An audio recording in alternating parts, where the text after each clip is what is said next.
guys there? Hello, hello. Ready for some training?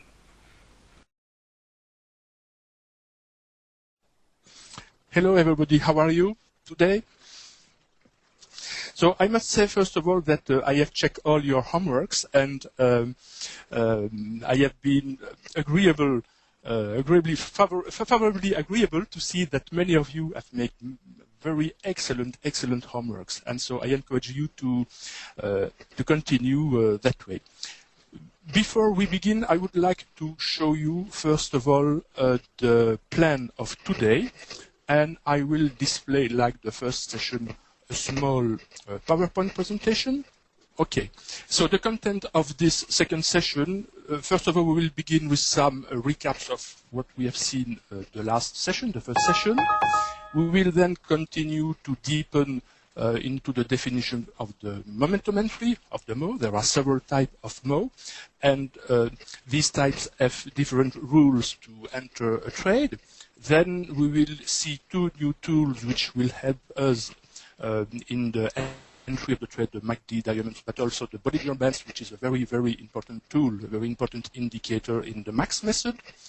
They will help to enter, but also to exit the trades.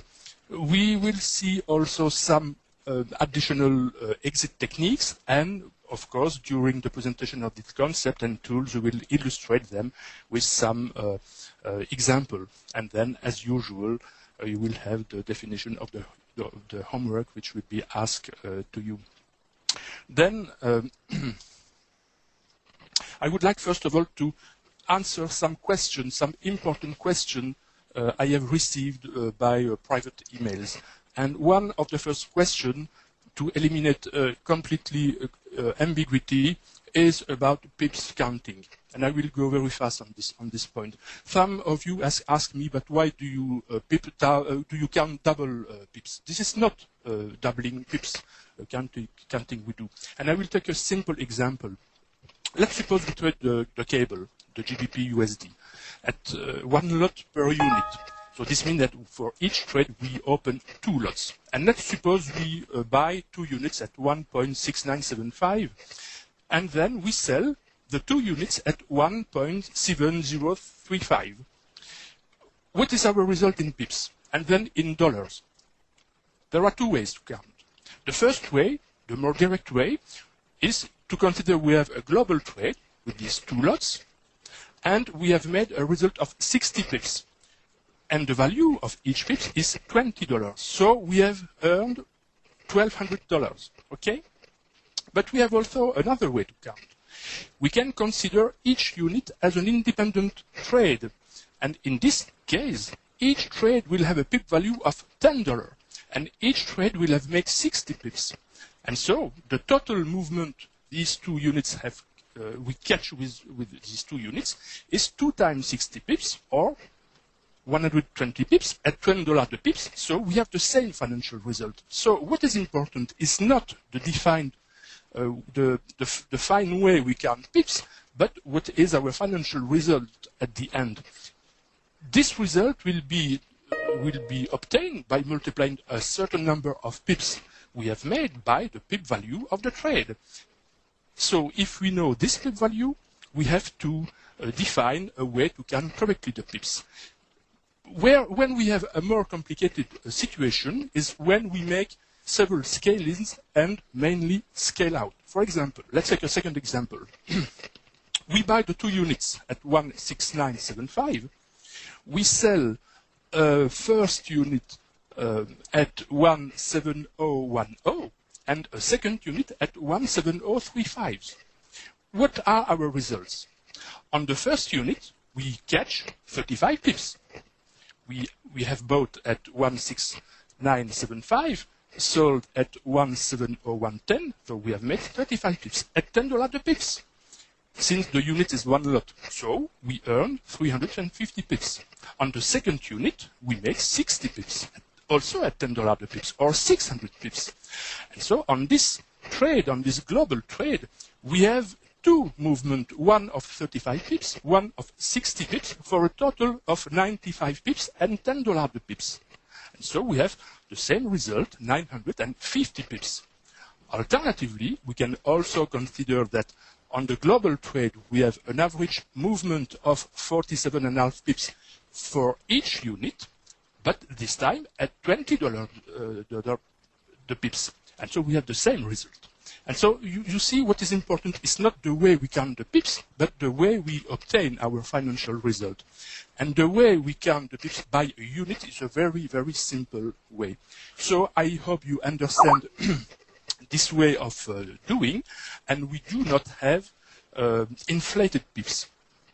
Of course, we would have inflated pips if, in this case, we would have said that instead of having a pip value of $10, we would have a pip value of $1 and made 950 pips. This was completely fallacy, but not in the case we count the pips because we consider that each unit is an independent trade of the second unit. And indeed, as we can close one unit independently of the other, they may be considered as two different trades. And this implies a very important concept behind this part of the money management. And the concept is the following. We will illustrate a lot of times in our next example. When we make a first entry of the MO or a scaling later, you have understood, and you will better understood later, it is very, very important to scale out sometimes, so to bank profits, because a profit which is banked is a profit you cannot lose. Moreover, this banked profit will allow you to reduce your risk on your remaining open trade, whatever the price can do. Let's take an example. When you have closed this unit, if you set the second unit at break-even, you have now on this second unit a free trade. Whatever the price can do, you cannot lose on this trade. And so this is very important because if you know that you have already a first profit and you have a free trade here, this must give you a total confidence. You must lose your fear to stay in the movement and so to let your profit runs. And this is, for me, the main concept behind this part of the money management, of the risk and money management. It is to stay in the movement as time as possible. So let your profit runs. Many people know these quotations, these quotes, let your profits run, cut your losses soon, but have no idea how to implement this concept. Here you have the way to implement this concept. So I hope now you understand why we count the pips by units and not with a more complex way. Okay? If you have questions on this aspect, you can always ask, of course. A quick recap also on what we have seen last week. We have first of all defined what is a safe and a perfect momentum entry, for a downtrend or an uptrend. And I just remember quickly, so for an uptrend, the price must be above the home base. The MO line must be preferably also above the home base. The price must close above the MO line and the training wheels, outside the training wheels. And the three EMA, the 21, the MO line, the 55 and the 89, the two balance line, must have angle and separation. And we have an exception to this rule. We do not enter the trade after one or several long bars. We have to wait for a pullback to have a better entry point. And you have exactly the contrary for the downtrend. And so we have also seen how to scale in with the MACD, the moving average convergence divergence. For an uptrend, we can take a scale in whenever the MACD turns blue, from red to blue. And for downtrend, it's the opposite. We enter whenever the MACD turns from blue to red. And we will see some other way to make additional scale-ins on ledge and pullback, for example. But we will see that on more example later. We have also seen the first exit techniques with the store RSI, for example on tops and bottoms, but also on divergences between the price and the store RSI. We have seen exit techniques of long bars and also when the price is making a steep angle compared to the MO line and the home base line. And often the steep angle comes with one or several long bars. So, okay. with this short recap, we can now begin with the next part of this session, and we will see today a very important concept. We will go deeper in the Mo concept. So, let's take an example of a Mo. So, a Mo is when I remind you, the first Mo is when the price crosses down or up for the first time the home baseline. This is not an example because it was on an important news. So let's take another example. So here you see that the price crosses up the home baseline. And we have to wait, of course, that the three moving average shows also angle and separation, which begins at this point or a few bars later. At this point. And at this point, we know because of the shift of the moving average that it does not correspond to this bar, but several bars earlier. If we take the blue line, when the blue line crosses the red line here, we know that this happens 5 bars earlier to the left. 1, 2, 3, 4, 5. It is on this bar. Okay? It is on this bar. No, the next one. This one. So here the price is closed above the trailing wheels, and so we say we have a possible momentum entry, a possible Mo. Okay? But this is a special Mo. You see that here, when the price gives the Mo, the price is for a certain number of bars around the home baseline, inside the channel formed by the moving average on the high and the moving average of the low, around the medium price moving average here. And you see also that the three moving average are showing no angle and no separation and stays around the home base. So this kind of situation when the price is around the home base and the moving average, one or several of them are around for a long time along the home baseline, we call that a breakout Mo.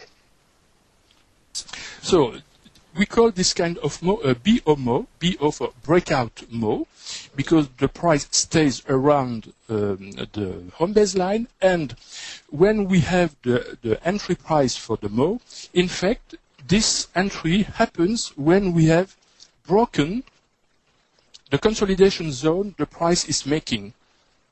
You see the price is in a consolidation zone, and with its support line and its resistance line, and it breaks this resistance line exactly where the price goes above and closes above the trailing wheels here.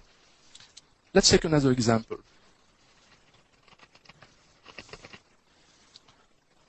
This is another example, another different kind of Mo. Here you see that the price comes from the upside of from above the home baseline, go through the home baseline to go to the other side, below the home baseline. And at the moment when the price goes below the home baseline, we see that the three moving average are all three pointing down, and they are in the right order. Indeed, if we see where is the Mo line, 3 bars to the right, 1, 2, 3, we are here. For the blue line, we are here. It is just crossing down the red balance line, and the balance line so is somewhere here. So we have the three moving average which are showing a beginning of separation, but they show angles also. This kind of Mo is a more aggressive Mo. We can enter in this kind of situation immediately, here or there, when the price has closed. And we call that kind of Mo a breakthrough Mo, or BT Mo. Because it is exactly what the price is doing. It breaks through the home baseline. But at the same time, you have the three moving average which show angle and separation. And this kind of Mo is a valid Mo. You don't have to wait then a pullback on the Mo line, on the home base line, or near the home base line. You don't have to wait for the Mo line to have crossed down, in this case, the home base. You can enter immediately. But there is a big difference between breakthrough Mo and breakout Mo. On the breakout Mo, let's go back to the BOMO. When the breakout up happens, in general, the price goes in the trend, up or down. And it's easy to follow it. And sometimes it may, of course, make pullbacks on the Mo line, which will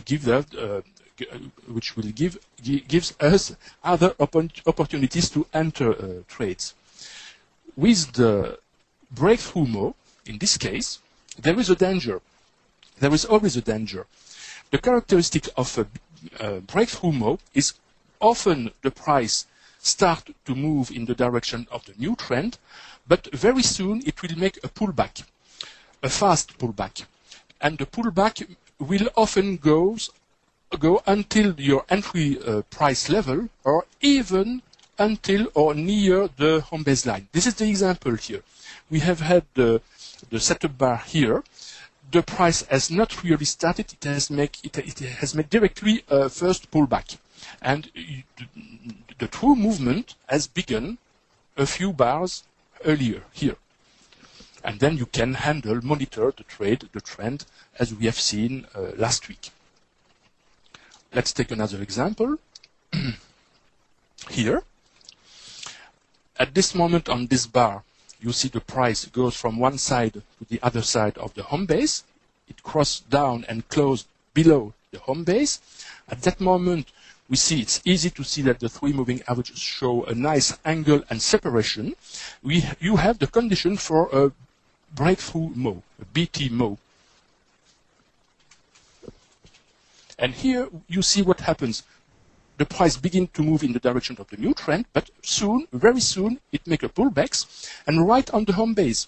It will not always pullbacks on the home base. Sometimes it will be near the home base, or even sometimes after the home base.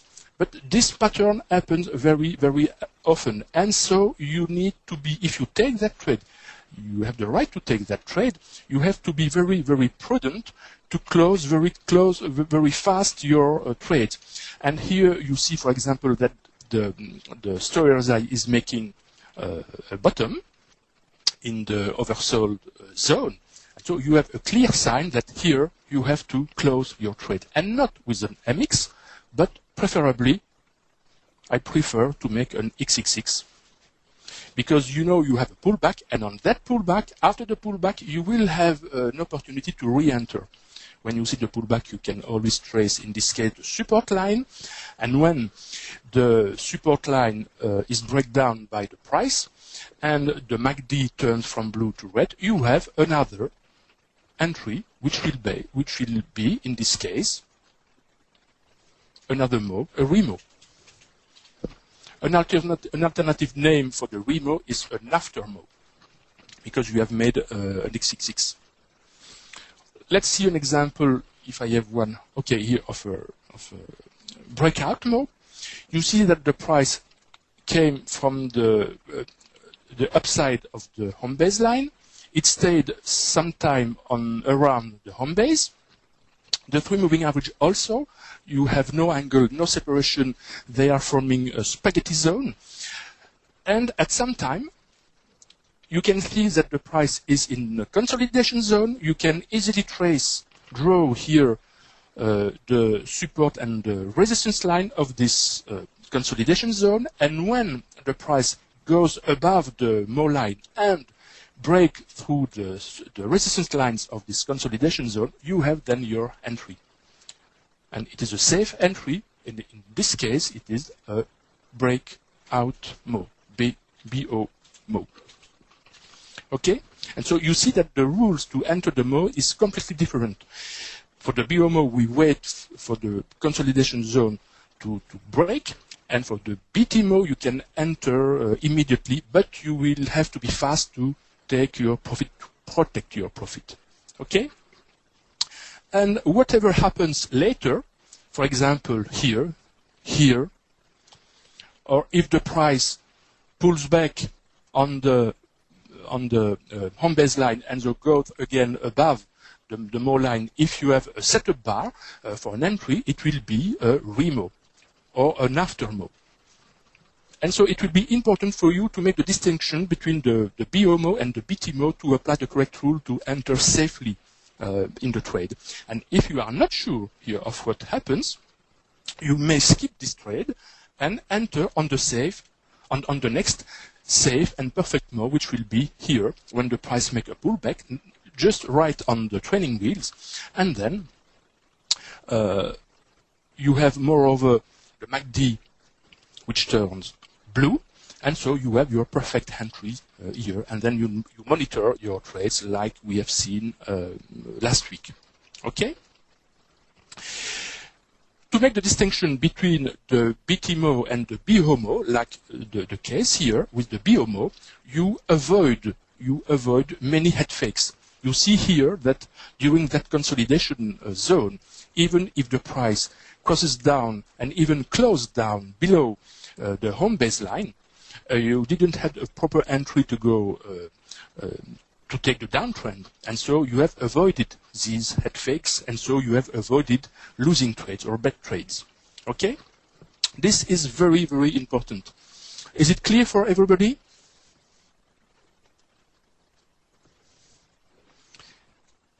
Okay. Now we will introduce you another new tools to better see how to make your scalings. And these tools is what we call the MACD diamond.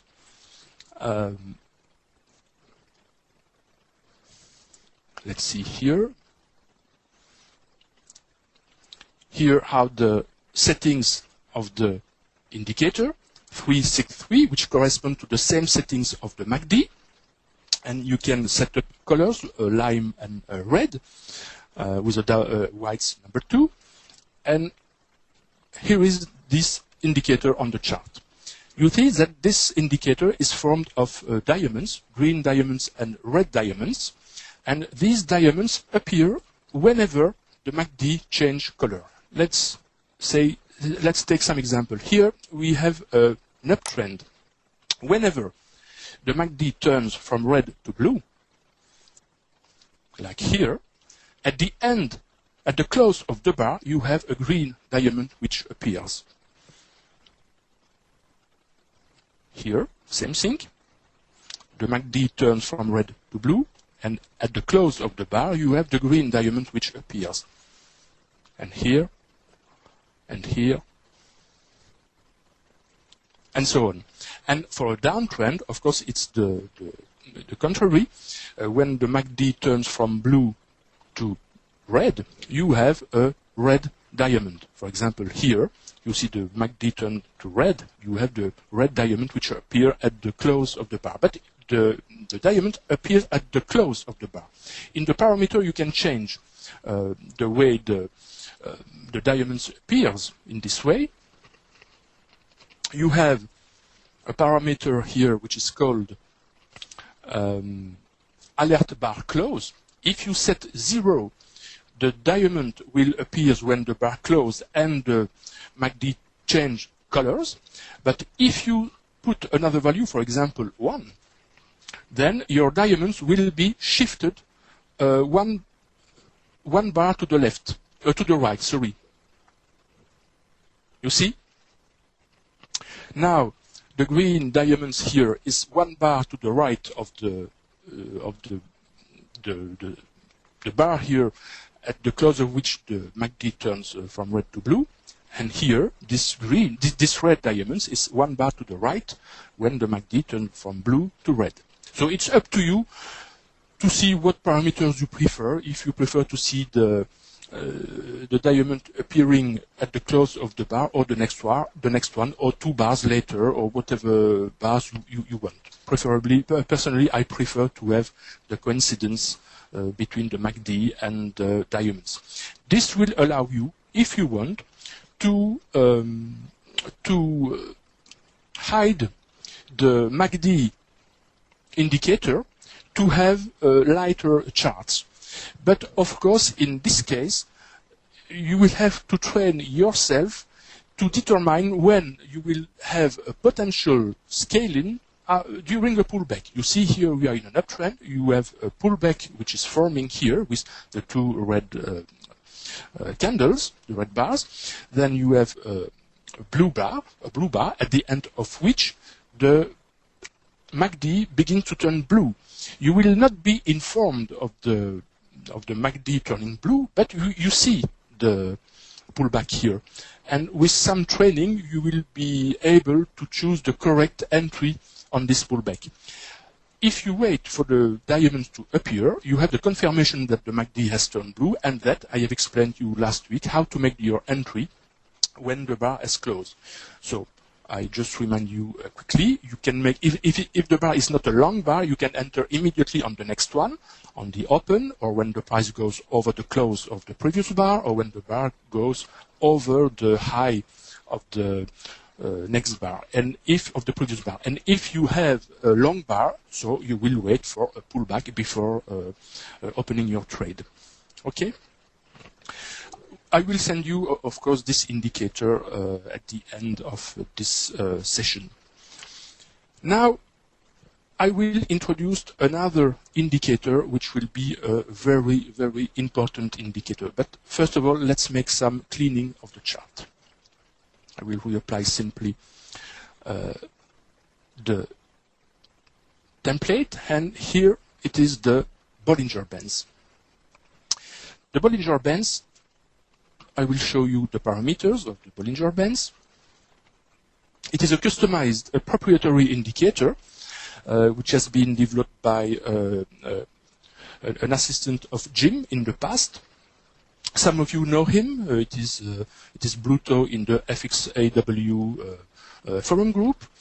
And the parameters of these Bollinger Bands are 0 for the time frame, 21 for the number of period, 3 for the shift, 1 for the first standard deviation, and 2 for the second standard deviation. Okay? So you see that this indicator can show 2 standard deviation, but one of them is hidden here. I will show you how. If you go in the colors panel, you have the 4 bands of the Bollinger Bands here, and you set to known. You see, at known, the color for 2 of them. Let's show them by giving them a color. You will see. Here in green, you have the first standard deviation of the Bollinger Bands, and in yellow, the second standard deviation of the Bollinger Bands. We use 2 different standard deviation to take into account the volatility of the pairs. For pairs which have a normal or a high volatility, we will use the second standard deviation, and we will hide the first standard deviation. And with pair having a very low volatility, like the euro-pound, for example, like the OC dollar, for example, we will use the first standard deviation. So for the moment, let's hide the first standard deviation, as we are on the pound yen here. And the Bollinger Bands will be used in 2 ways. A first way to enter the trade, and a second way to exit the trade. And let's see first how we use the Bollinger Bands to exit trade. There are 2 kinds of behavior which are very, very important with the Bollinger Bands. 2 kinds of behavior of the price. You see here an example. Here we have our entry point. Let's mark it. We have our safe mo. Eventually, we had our BOMO, breakout mo somewhere here. You have 2 alternative, 2 possible entry. Incidentally, you can see that this resistance line of the consolidation zone is also indicated by the upper band of the Bollinger Band. So this will be very useful to see the consolidation zone the price is making. But after the mo, after the entry, you see that sometimes, not sometimes, but very often, when we have a nice trend, the price will ride the Bollinger Bands. For an uptrend, it will ride the upper bands. For a downtrend, it will ride the lower band. And sometimes, like you see here, the price will close outside the Bollinger Band, and even the bar will be completely outside the Bollinger Bands. This kind of situation, Jim used to call this kind of situation crabgrass, by comparison of the grass, the wild grass on your lawn. When if some of you have a lawn, and sometimes regularly you have to to mow your lawn, and the next day, the morning, you see that wild grass are pointing up on your lawn, and they are called crabgrass. It's the same thing here. We call this pattern crabgrass. Let's write it here. To give a name to a pattern, it's always very useful to recognize them. Crabgrass. So when the price goes close outside the Bollinger Bands, and preferably you have the wall bar outside the Bollinger Bands. This is always an indication when you have the possibility. Mongo says, I hate crabgrass. I understand you. You have always a nice place to take a profit, to bank a profit, and to make an MX here. You see? And if you compare what the price is doing here with the Stow RSI, you will see that the Stow RSI is also forming a top, but is not yet finished its top. So you have a pre-signal, a pre-warning that the price is gaining too much momentum here, and an imminent correction or an imminent retracement will come. And indeed, it has come. And so you have here a very important sign the market gives you to take your profit. Later, on the trend, here, you have the same thing. You see, here, the price is spotting out the Bollinger Bands. You have even a bar outside the Bollinger Bands. So you have here a possible place to take a profit.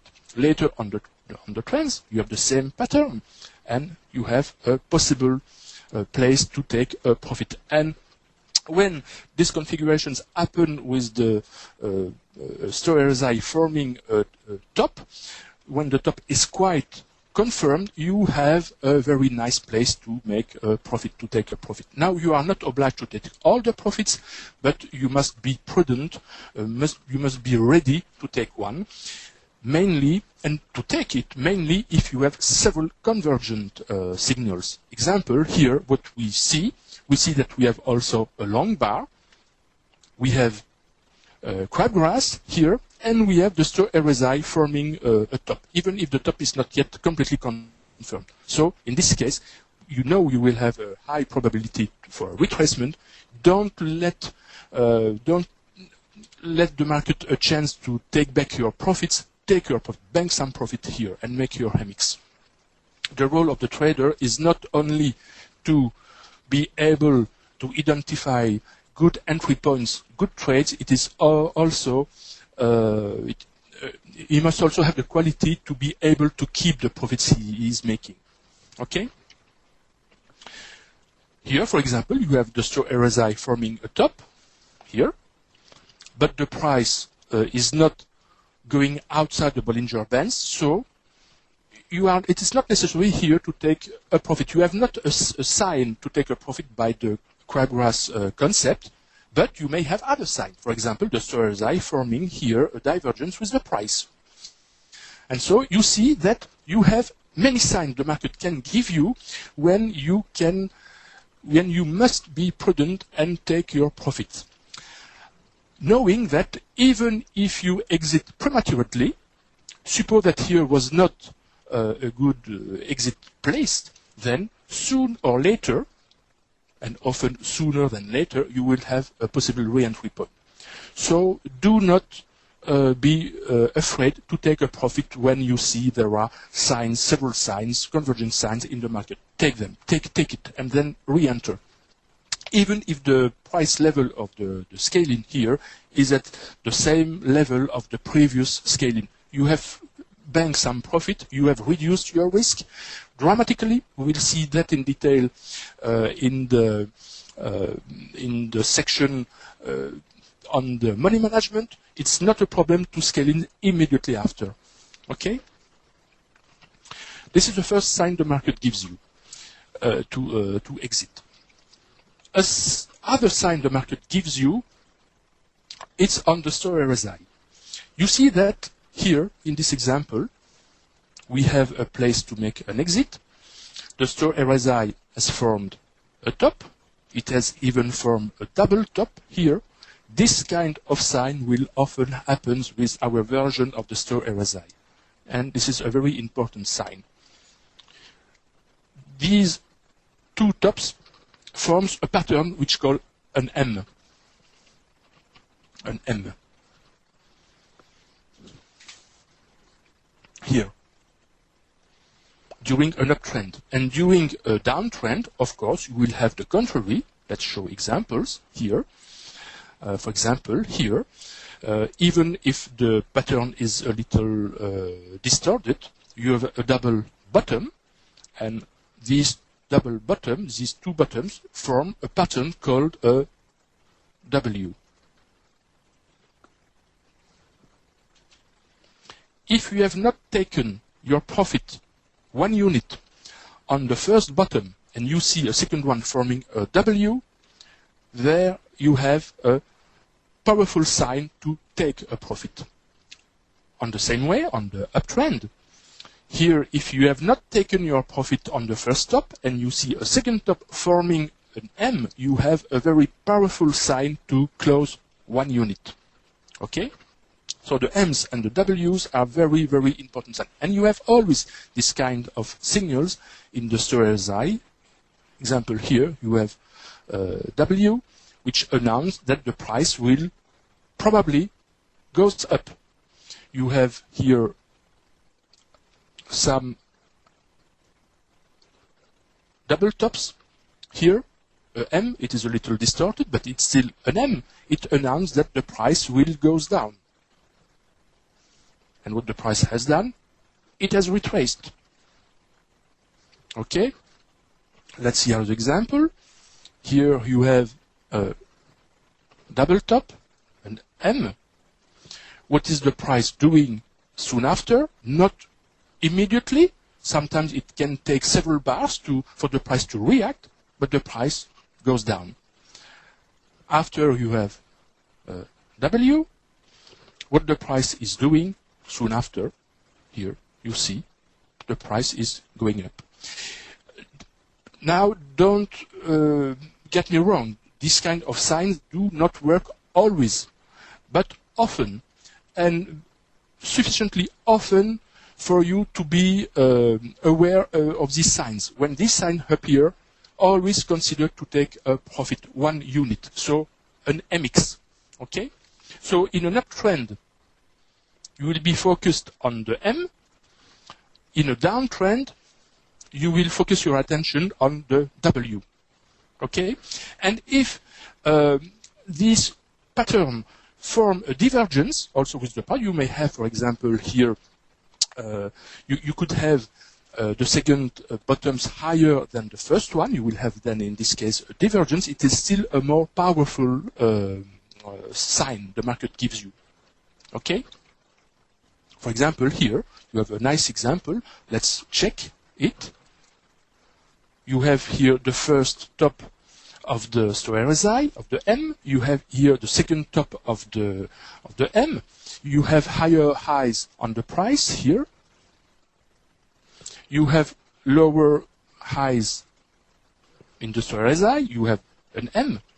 And a divergence. This is a very, very powerful signal here. Take your profit. If you have not taken your profit here, take on the second tops here.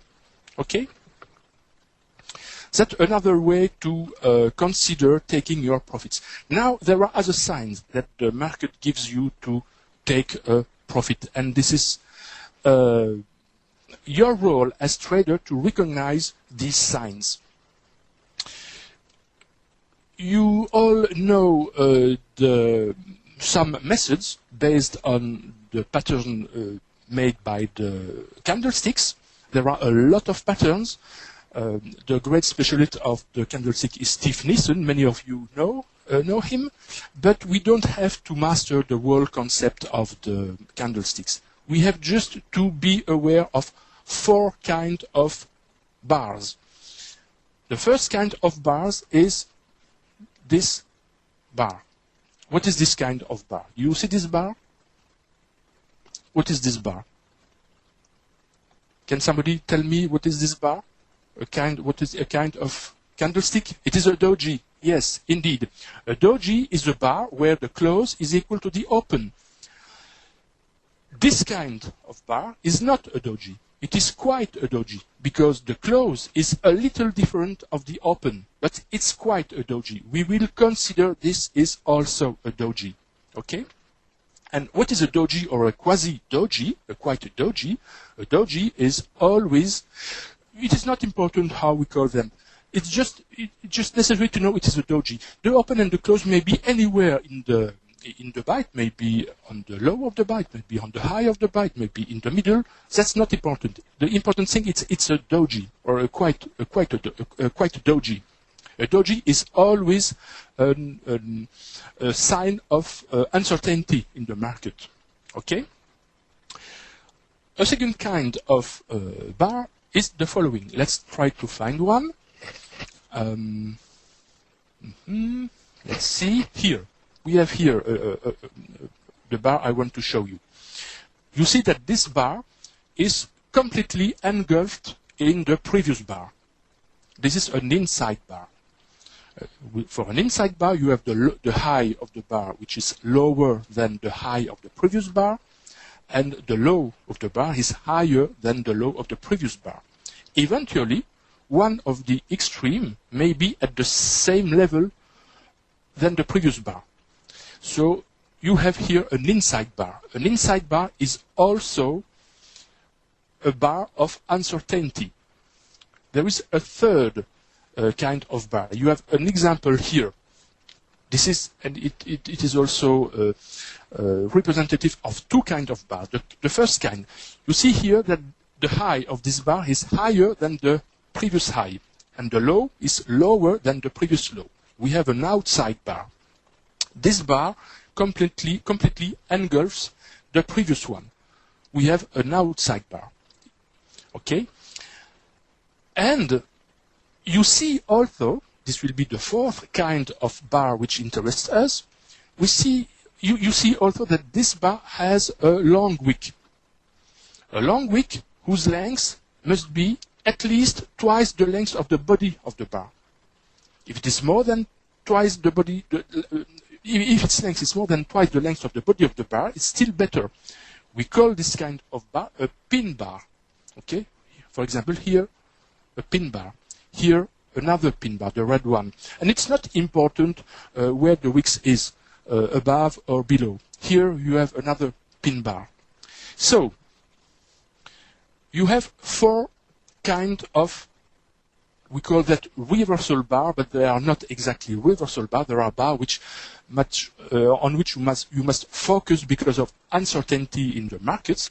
And when in a sideways, for example here, in a sideways of 3, 4, 5 or more bars, you have 2 or 3 more reversal bar, it is always a good place to consider to take an exit. Here you have a pin bar. Here you have an inside bar. Here you have a doji bar. So you have 3 bars, 3 reversal bars, forming a consolidation zone, far from the home base. Here you have an excellent point to consider to make a NMX. Okay?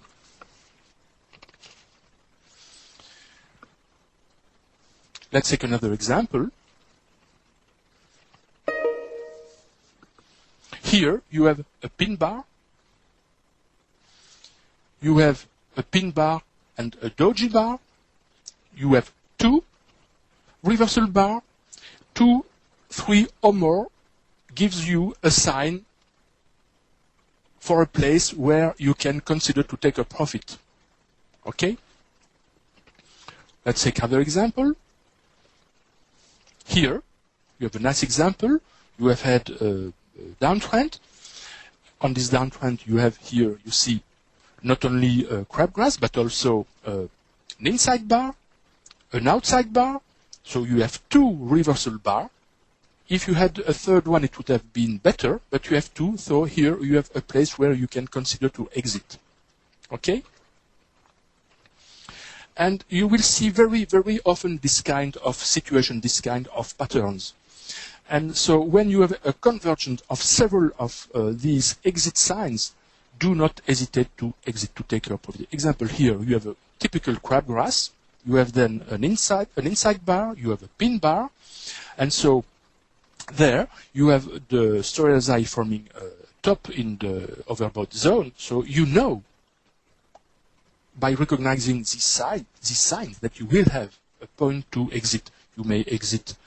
If you wait, of course, for this bar to close, then you have plenty of time on the next bar, the next red bar here, to exit. Okay?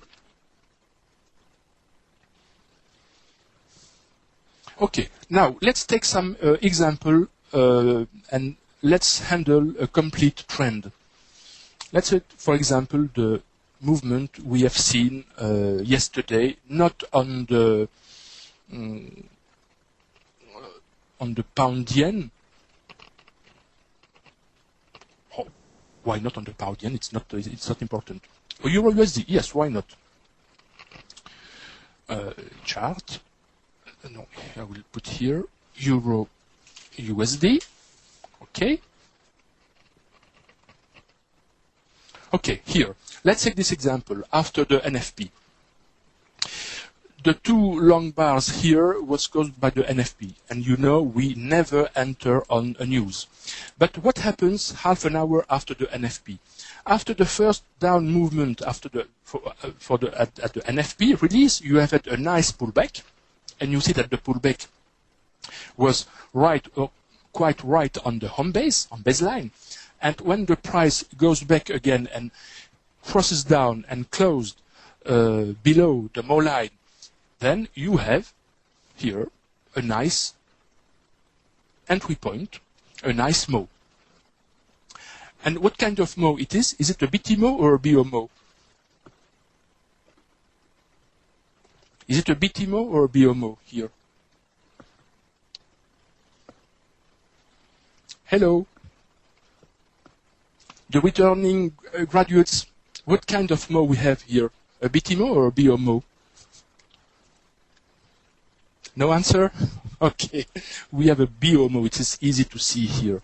You have all these moving average which are intermixed and resting a long time around the home base line. So we have a BO Mo here, a breakout Mo.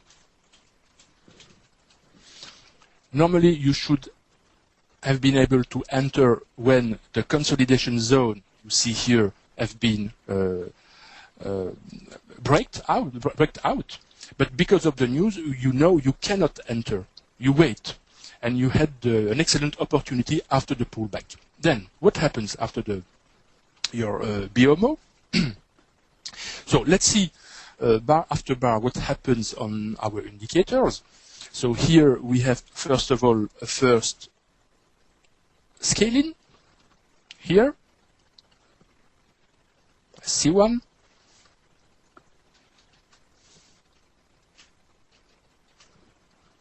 SC1,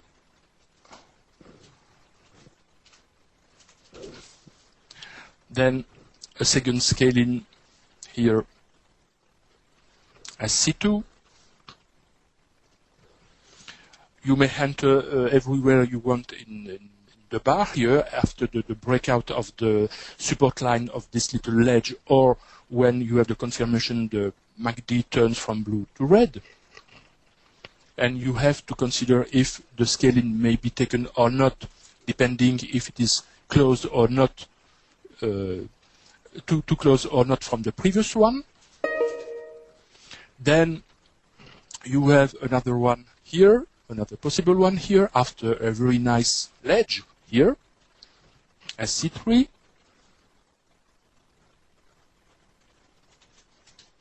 And you see that during all that time, the price is riding very well the Bollinger Bands. Here, you see that the price is putting out the Bollinger Bands. We have a situation of crabgrass, okay?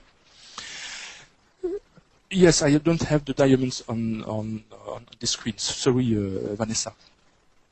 You see that the price is making a crabgrass configuration. So this candle, this one and this one, even if it was immediately after scaling, indicate that you made a possible place to make an MX.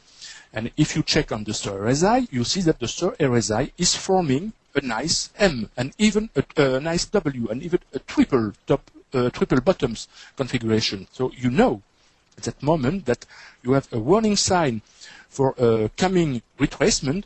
So here, take your profit. Make an MX. Follow immediately. You recognize that you have a ledge by the candles having the same low. And when the MACD begin to turn red, you know you can scale in. And you continue. And then you have a divergence which appear here on the star RSI and with the price. But we are not too far from the home base. So you can just make an MX. Not a text, but just a slanted white line. You can make an MX. Now, if you are Freddy Cat, and there is nothing wrong to be Freddy Cat, I am sometimes Freddy Cat. If you consider you are too far from the home baseline, you can make an XXX here, knowing that soon or later you may have a re-entry point. And this happens on the pullback right on the training wheels here, when the MACD turns again from blue to red here, and you can make eventually a scaling SC4 or a REMO, a re-entry. And then here, what do we see? If you don't see that you have a strong divergence between the price and the star RSI, you should have taken a profit here with an MX. Okay? And later, in this small retracement, which looks like a consolidation, you see several reversal bars. A doji here, an outside bar, another doji, pin bar. You have in this zone, in this small consolidation, several reversal bars. 1, 2, 3, 4. You know that in this zone, if you have missed your XXX here and you have only taken an MX, you know that here you have a sign to make an XXX because of the reversal bar. Okay?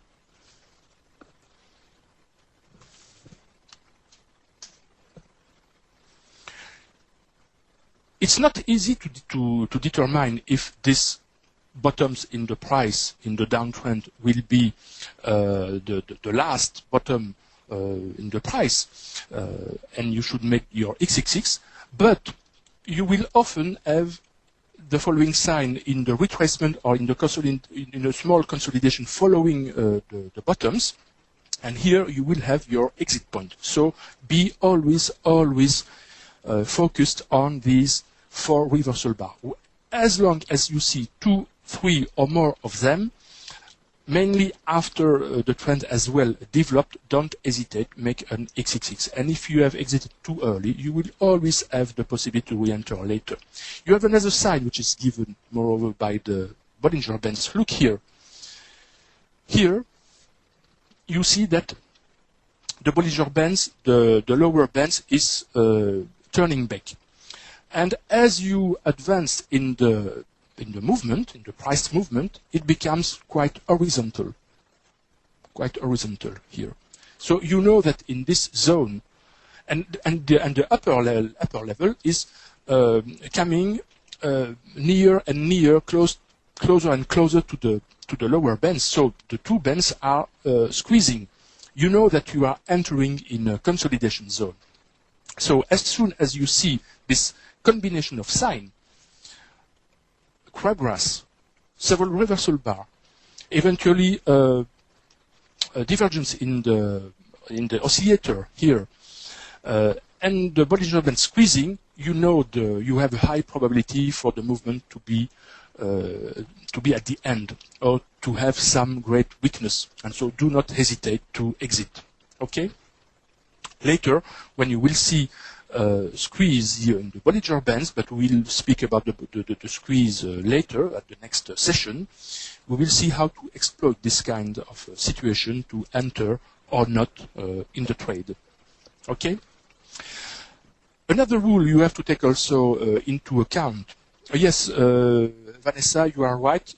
Another sign to take the XXX here is the steep angle the price is forming here. We have a steep angle between the price and the Mo line. The Mo line also itself, during all the movement, was making a steep angle.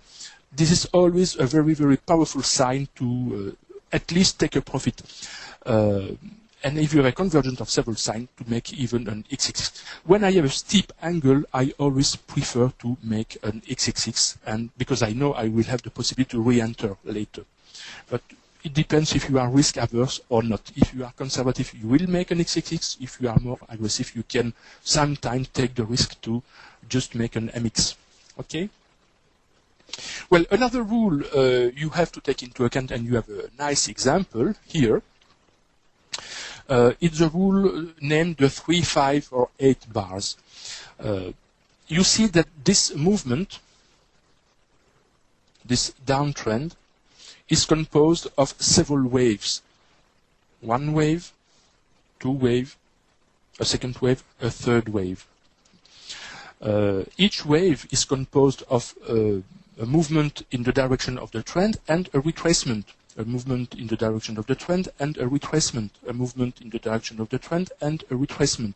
So when you are in the direction of the trend, very, very often the end of the movement will come after 3 to 5, even 7 or 8 bars. Let's count here. You have 1, 2, 3, 4, 5, 6 bars. You see? Here in this movement, you have 1, 2, 3, 1, 2, 3, 4 consecutive red bars. So whenever you have in any movement between 3 5s consecutive bars in the same color, be always focused and ask you the question, am I now in a situation to consider taking a profit? And sometimes you may have 8 bars, even more. You will see situations, but there will be more rare, where you will have 9, 10, 11, 12 consecutive bars. Okay? Well, so we have seen here, I think, all the points I wanted to show you today, and we have illustrated it with some example. So the homework I will ask you, for the newbies, you will have, like the last time, 2 homeworks to do, a short one and a long one. But please post them in the same, yes, Mongo, 3, 5, 8 bars. But please post your 2 homeworks in the same email. 1 email with 2 homeworks. This will help to reduce the number of email exchange in the Google group. And for graduates, just 1 homework. On this homework, you will have to go in the past. You can choose any pairs you want, preferably the 5 minute time frame. You will have the most. You will have many situations you can recognize, and I ask you to recognize the different mo, to name them, BTMO or BOMO or REMO, to mark on your chart, as I have done here, all the patterns the Stoer RSI shows you, the W, the M's, the divergence, to show on the chart when the price is making crabgrass, to note your scales in, to note your profit taking, your MX and your XXX. Okay? Every sign and of course the reversal bar. Every sign showing an entry or an exit, you will have to mark on the chart. Okay? This will show that you have understood the concept of these signs the market give you. Okay? And it is because we have the ability to recognize many signs the market gives us that we can exploit and milk the trend from quite its beginning to quite its end. Okay? And I will just give a complementary piece of information here for the scale-ins and for the related to the pip counting. When here you have made your MO, your scale-in and your first profit here, this first profit will already reduce the risk you have on all your open unit here. You have also, for some of your open units, some potential profits. So this must give you a total confidence to keep the other open units until the end of the trend. Let your profits run, because your profits, your trades are protected, are under the protection of the profits you have already taken. And later we will see how to manage our stop loss to still protect more our profits. So let your profits run. This is the main concept under the money management part here with the scale-ins and scale-out. For the stop loss, Nicolas, we will see that later. We will begin to see the stop loss at the next session. Okay? For the graduates, so only one homework, and please, the graduates, post your homework in the forum, in the sub-forum dedicated to the homework. For the first session, perhaps because of some problems we have had, I have seen only 10 or 11 returning graduates posting their homeworks. Please post your homeworks and do not hesitate to comment the homeworks of your friends. We are not here to judge people, we are here to learn together. Do not be afraid to make errors. We learn from errors. So grade the homework of the people in your group. Chris has defined groups, so be active in the forum. It is the best way to learn. Whenever you grade homework, it is as if you had done that homework yourself. So more homework we will grade, more you will shorten your learning curve. And this is true also for the newbies. Read the grading of the homeworks of the other people. You will it will be very similar if you had made these homeworks yourself. Okay, and we are quite 100 people in the group, 75 I see. So if you read all of them, you will have a lot of work, and you will have a lot of understanding of the max concept. And please, another last recommendation: keep confidential for yourself all you are learning on the max. Do not distribute, do not disclose this information outside the group. Okay? So now we can perhaps take just a few minutes to answer question and answer. And Chris or Craig, if you would like to give me the questions I have not seen on the chat see while I was explaining the things, I will take the pleasure to answer. Hi, Eusebio. Thank you. But I have to make you as a presenter, I think. Eusebio? No. Yes? We're okay. I yes, made a Greg. note. Oh, Jerry, yes. It's Jerry, yes. I wrote down some questions from some of the folks that perhaps got by. One is you had made reference to using Bollinger Bands for entries, but you didn't explain that. Are you going to be explaining that further? Yes, I will explain at the next session. And the next session in particular, we will see that we will hide the training wheels and we will use instead the Bollinger Bands for our entry. Because I can tell this immediately now. The inconvenience of the training wheels is that you have only plus and minus pips around, plus and minus 10 pips around the Mo line. This is a constant. And these 10 pips have not the same value depending on the volatility of the pair. It's a nonsense to use plus or minus 10 pips for the pound yen, for example, and to use also these plus or minus 10 pips for the euro pound, for example. So we will see that the Bollinger Bands will be much more useful for our entry point. Okay, thank you. Another question that came up, would you just review briefly the three entries that you would use when the MACD changes color from red to blue or blue to red? Here on this example? It could be on any example. In other words, during the formation of the bar, or the bar closes, or okay. the Yes. extreme of the bar? Yes, okay. And for that, I will make a zoom in of this chart to better Thank see. you. So, let's take this example. This one, for example, here. Oops. This one. You see that on this bar, the MACD turns from blue to red. The first entry techniques is to wait for the bar to close, to have the confirmation then the MACD has really turned red. Then you see that the bar here closed here. And then this is your setup bar, and we will suppose it is not a long bar. So the entry bar will be the next one, or one of the next one, because you can have also the situation the next bar will be an inside bar. So the three different techniques to enter are the following. The first technique is to enter directly on the open of the next bar. So here. Okay? The second technique, more conservative, is to wait for the price to go below. In this case, we are in a downtrend, so to go below the close of the setup bar of the scaling. And the third technique, still more conservative, if this is the case, is to scale in when the price go below the low of the setup bar. And when I say below the close or the low of the bar, you can choose a number of pips, 1, 2, 3 pips below. A little slippage. Okay? These are the three techniques.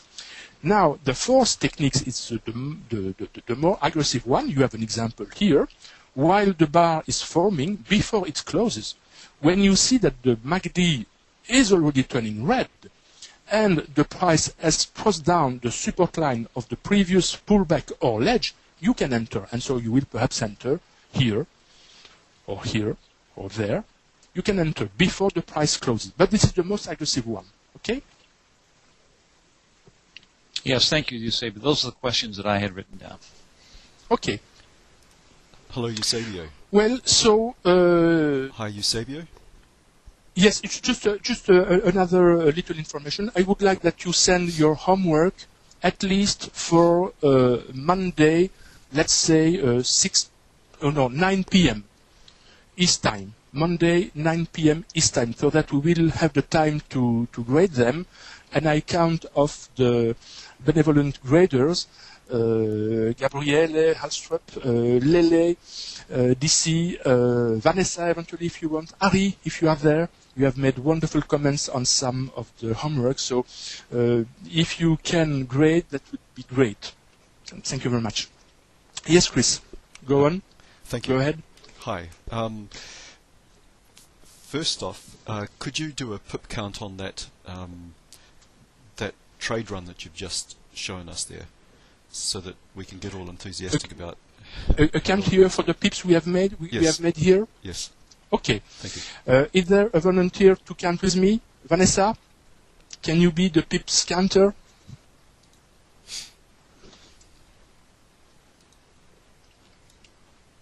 Okay. So we suppose we have made the Mo here.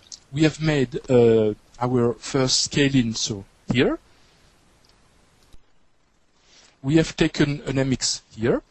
The second scale-in here, the third scale-in here, an MX here, a scale-in here SC4. Let's note it. SC4. An MX here and the XXX here. So, on the first Mo here and the first MX here, we have made 94 pips minus the spread, which is 2 pips here on the euro. So let's take 92 pips. And on the MX, on the XXX here for the second unit, we have 146 pips. 146 pips. Then on the scale-in here, we have an MX here, for example, at 60 pips, and the second units here at the XXX at 90 pips.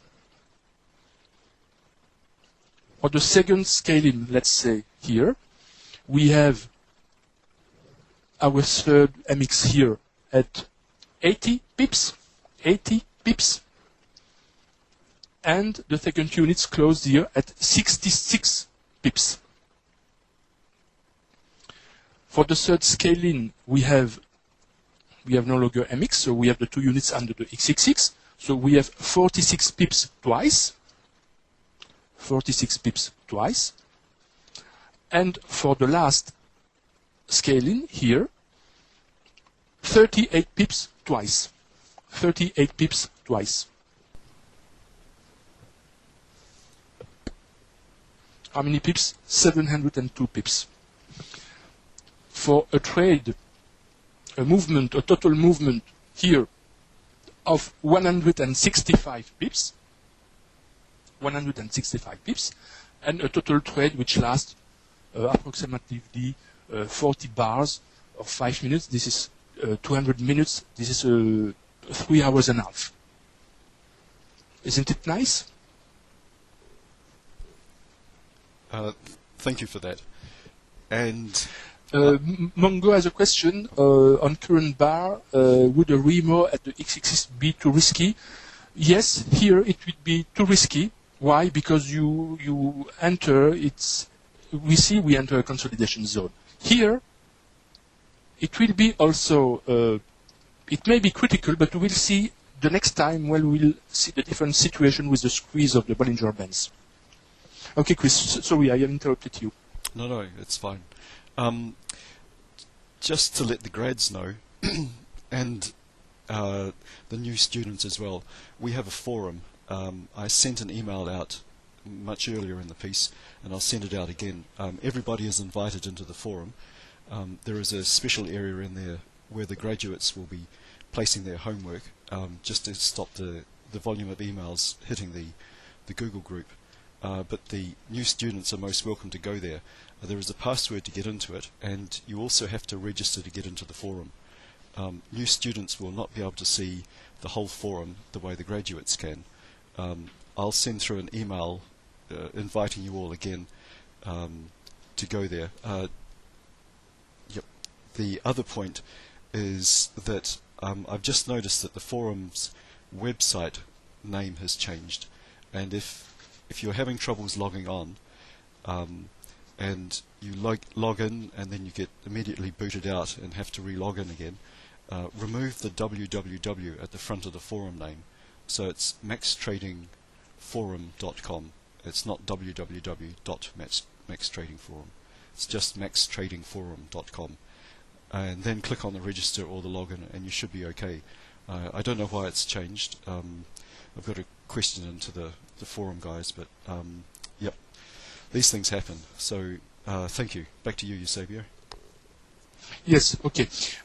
Just to finish for the homework, what pair can you choose? I have made a little list here in my PowerPoint presentation. I will show you here.